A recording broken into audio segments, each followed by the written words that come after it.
এখনো পর্যন্ত কত লাখ টাকা ছড়ানো হয়েছে? 4 লাখ টাকা কাছাকাছি। দাদা আরো ছড়াতে হবে।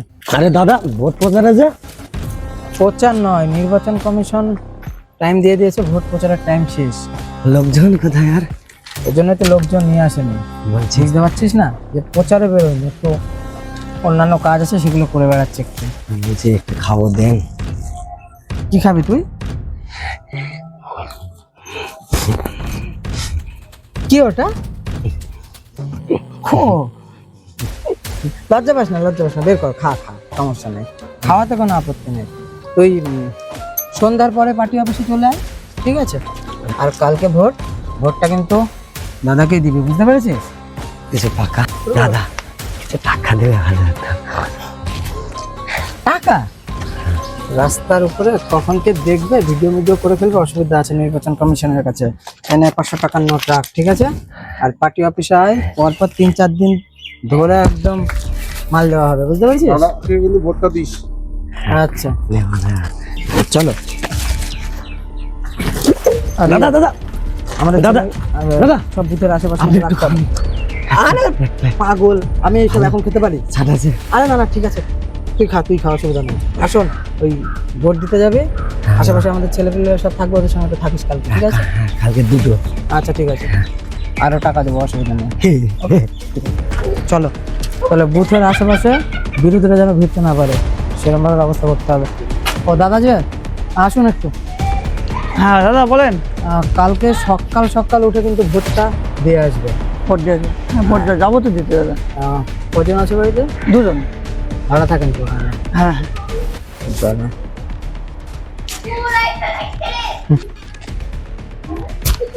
1000 টাকা দুটো ভোট? আমরা 1,500 টাকা আছে। ও 1,500 টাকাতেও কি হয় বলুন? দুটো ভোট 750 টাকা করে কি আর ভোট হয়? আপনি তো দুটো ভোটেও হাঁটতে পারেন বলেন, তাই না? তা ঠিকই, কিন্তু সবই তো অসুবিধা নেই, আমি তো আছি নাকি। আশ্চর্য ব্যাপার। সে তো আছে, তাও ঠিক আছে নেন, ঠিক এবার আছে, খুশি? ঠিক আছে। দিদি ভোটটা দেবেন, ঠিক আছে? সবাই দেখবে। আচ্ছা নমস্কার দিদি, ভোটের আগের দিন সন্ধ্যার টাইমে একটু ইচ্ছা করে এলাম। হ্যাঁ বলুন। তার তো কিছু কারণ আছে, প্রচার তো করেই গেছি আপনাদের এখানে, কিন্তু পার্সোনালি একটু এসেছিলাম এখানে। দিদি 3,000 টাকা আছে, রাখুন, ঠিক আছে?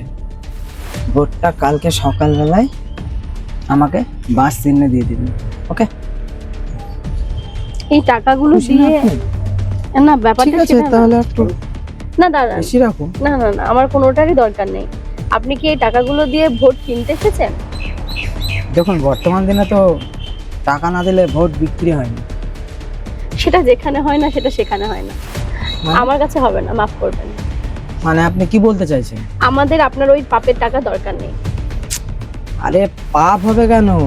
নেতারা পয়সা দেবে, হাত পেতে নেবেন, ভোটটা আমাকে দেবেন, আর তারপরে আমি ভোটে দেখুন, জেতার ভোট পর দেওয়াটা আপনাদের- আমার গণতান্ত্রিক অধিকার, আমার যাকে ভালো লাগবে আমি তাকেই দেবো। আপনার ওই টাকা নিয়ে আমার ভোট দেওয়া দরকার নেই। তার মানে আপনি কি ভোটটা কিনতে এসেছেন যে আমাকে টাকাটা দেবেন, আমি আপনাকে ভোটটা দেবো? আমার তো আপনাকে ভালো নাও লাগতে পারে, আমি অন্য কাউকেও ভোট দিতে পারি, তাই না? আমি বলছি না যে আপনাকে দেবো না, মানে কথাটা এটা বলছি, বোঝাচ্ছি আপনাকে। আমরা মূর্খ সূর্খ মানুষ, বেশি বুঝি না। আপনাদের সমস্যা কোথায় বলুন তো? এই নেতাদের সঙ্গে যদি একটু হেল্প নেন, আপনাদের দুটো সংসারের উন্নতি হবে, বাড়িঘর দুটোর উন্নতি হবে, ভালো হবে। আমাদের সঙ্গে থাকবেন, মিশবেন, কিছু দেব, আপনারা নেবেন, এইভাবেই তো সকলের উন্নয়ন হয়। আপনার উন্নয়ন হবে, আমারও উন্নয়ন হবে, আর আপনি দরকার নেই দাদা, আমার বাড়ি ঘর যেমন আছে আমার তেমনই থাক। আমি যেমন খেটে খাই, আমার স্বামী খেটে দুটো সৎ পথে ইনকাম করে নিয়ে আসে, সেটাই ঠিক আছে। আমার আপনাদের ওই আচ্ছা টাকা আচ্ছা, দরকার- বুঝে গেছি। আপনি মেন কথা আমাকে ভোটটা দেবেন না, তাই তো? আপনাকে বলে কথা নয়, আমাদের যাকে ভালো লাগবে আমরা তাকে গিয়ে ভোট দিয়ে আসবো। আপনার ওই টাকার আমার দরকার নেই যে আপনি টাকা দিয়ে যাবেন। আপনি আজ টাকা দিচ্ছেন ভোটের জন্য, দুদিন পর আপনাকে দেখতে পাবো, ওই এত বছর ধরে তো ভোট দিচ্ছি। আপনারা তখন চোখে দেখতে পান না যে আমি এই ঘরটাতে বাস করি? এত দেশের লোক যাদের ঘর আছে তারা ঘর পায়, কই আমরা তো ঘর পাই না। আচ্ছা বুঝেছি, আপনাকে টাকাও নিতে হবে না, আমাকে ভোটটাও দিতে হবে না, গণতান্ত্রিক অধিকার ঠিক আছে, আমি দিদি। প্রয়োগ করব। ঠিক আছে, ঠিক যাকে আছে। পছন্দ নমস্কার দিয়ে দিদি, নমস্কার। আচ্ছা দিদি আসছি। ঠিক আছে, নমস্কার। রাস্তা হলো ওই নেতাকে ভোট দেওয়ালে আমাদের পাঁচজনকে নিচে কি হলো বল, আমার বাড়ির সামনে কি নোংরা আছে বল। আর বলছিস ওই নেতা তো আমাদের চিন্তাই পারে না রাস্তার কি অবস্থা হয়েছে। আমি বলছি, বারবার বলছি দাদাকে, দাদা মানে কর্ণপাতি করছে না, এমন একটা অবস্থা জানিস, আমাদেরকে চিন্তাই পাচ্ছে না যে যদি সামনে দিয়ে যাচ্ছে মুখ ঘুরে চলে যাচ্ছে। আমার যে মহিলা ভোট দিল না, যে লোক ভোট দিল না তাদেরকেই পাকা ঘর দিল, আর আমাকে দিলাম, আমি ভোট দিলাম সকাল সকাল কি। বাহ দিদি, ঘর তো খুব ভালো করছেন। হ্যাঁ। যাই হোক, আপনি খুশি তো? হ্যাঁ, অবশ্যই খুশি। এতদিন ওই ঘরে ছিলাম, আপনাদের দয়ায় ঘরটা হলো। দেখুন, দাদা দাদা বিধায়ক হিসেবে দাদা। আমার কিছু দায়িত্ব থাকে। দাদা হ্যাঁ, কি হয়েছে? বলছি, আমরা যে আপনাকে ভোট দিলাম, দুটো দিদির ঘর করলে হবে? আমার রাস্তা ভাঙা পড়ে আছে, আমার বাড়ি নাই, আমি খেতে পাইনি, আমাকে কখন কি দিবেন? হ্যাঁ কি ব্যাপার কি? বলেন দেখি দাদা। রাস্তাটা একবার ভাঙা, আপনি সেদিকে লক্ষ্য রাখছেন না। আর এই দিদি ভোট দিচ্ছে কি দেয়নি, আমরা তো আপনাকে ভোট দিছি। বলেন তো, আপনি রাস্তাটা ঠিক করেন। ওই দিদি তো ভোট দেয়নি আপনাকে। আচ্ছা, এই দিদি আমাকে ভোট দেখ বা না দেখ, ঘরটা পাওয়ার যোগ্য এই দিদি। আপনারা না। এরও তো পাওয়ার যোগ্য, রাস্তাটা খারাপ না? আপনারা কেউ কিচ্ছু পাওয়ার যোগ্য নন। কেন? কেননা আপনারা আপনাদের ভোটগুলো বিক্রি করেছিলেন। আর এই বিধানসভায় অসংখ্য মানুষ ভোটের আগের দিন আমার কাছ থেকে টাকা নিয়েছিল, ঠিক আছে? এবং ভোটের 5-6 দিন আগে টাকা বিলি হয়েছে, তারা হাত পেতে নিয়েছে। তাদের ভোটগুলো আমি কিনে নিয়েছি, মানে আপনাদের ভোটগুলো আমি টাকা দিয়ে কিনে নিয়েছি। কিভাবে দাবি করেন যে আপনাদের উন্নয়ন আমি করব?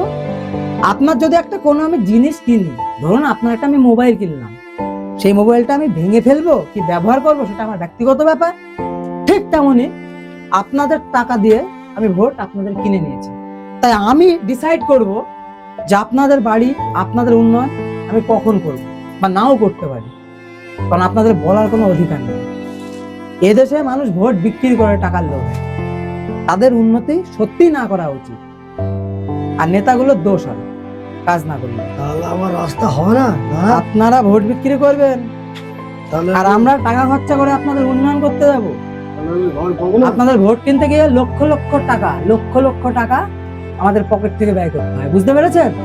সঠিকভাবে ভোট দিয়েছেন, গণতান্ত্রিক পদ্ধতি অনুযায়ী টাকার লোভে ভোট বিক্রি করেছেন, কিন্তু এই দিদি টাকার লোভে ভোট বিক্রি করেন। আর প্রত্যেকটা নাগরিককে এইভাবে টাকার লোভ না করে সঠিক জায়গায় ভোট দেওয়া উচিত। আপনারা তো চোর চাপড় যে কোনো কাউকে টাকা দিলে ভোট দিয়ে দেবেন, এটা হতে পারে না।